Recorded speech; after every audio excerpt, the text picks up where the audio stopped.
সংগ্রামী সহযোদ্ধারা, আমরা বাংলাদেশে তদন্ত কমিটির খেলা দেখতে চাই না। আমরা দেখতে চাই এই অভ্যুত্থান পরবর্তী বাংলাদেশে এই তদন্ত কমিটিগুলো প্রত্যেকটা ঘটনার পিছনে কোন ব্যক্তিগুলো দায়ী, কোন সিস্টেম দায়ী, কোন প্রতিষ্ঠানগুলো দায়ী, সেগুলো খুঁজে বের করে তদন্ত সাপেক্ষে তাদেরকে যেন শাস্তির আওতায় নিয়ে আসে। আমরা এই বাংলাদেশে এমন ধ্বংসের পরে আর কোন চুরির খেলা দেখতে চাই না। প্রত্যেক আমাদের আহত ভাই বোন, যারা আমরা যাদেরকে হারিয়েছি, তাদের পরিবারের পাশে এই সরকারকে নিজের সর্বোচ্চটুকু দিয়ে দাঁড়াতে হবে। তাদের ওই নিষ্পাপ সন্তানদেরকে ফিরিয়ে দেওয়ার মতো সামর্থ্য এই পৃথিবীতে আর কারণে। কিন্তু এই সরকারকে, এই দেশের বিচার বিভাগকে এই ঘটনা তদন্ত সাপেক্ষে সুষ্ঠু বিচার নিশ্চিত করতে হবে এবং সেই দায়িত্ব এই সরকারকে নিতে হবে।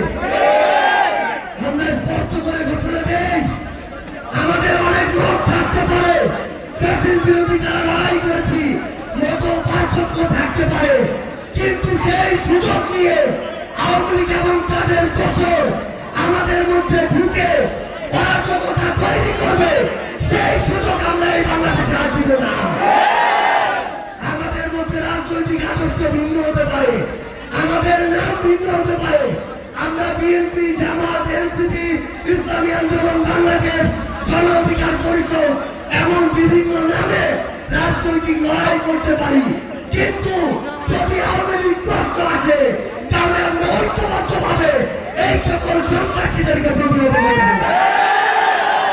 সংগ্রামী সহযোদ্ধারা, আমাদের নিজেদের মধ্যকার মত পার্থক্যে ফাটল ধরিয়ে সুযোগ নেওয়ার জন্য অনেকে বসে আছে। আমরা এই বাংলাদেশে এই সুযোগ আর কাউকে দিব না। আমাদের অভ্যুত্থানে যারা শহীদ হয়েছে, আহত হয়েছে, তাদের উপরে এই যে হত্যাযজ্ঞ, এই অন্তর্বর্তীকালীন সরকারকে এই গণহত্যার বিচার নিশ্চিত করতে হবে, রায়গুলোকে কার্যকর করতে হবে।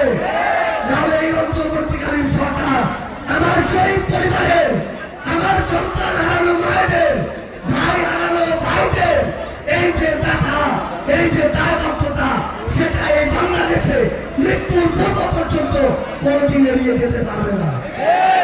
সংগ্রামী সহযোদ্ধারা, আমাদের লড়াই মাত্র শুরু হয়েছে। আসলেই আমাদের এই যুদ্ধ এখনো শেষ হয়নি। এই যুদ্ধ আমাদের ঐক্যবদ্ধভাবে চালিয়ে যেতে হবে। সবাইকে অসংখ্য ধন্যবাদ। আমাদের সবার জন্য দোয়া করবেন। ইনকিলাব জিন্দাবাদ।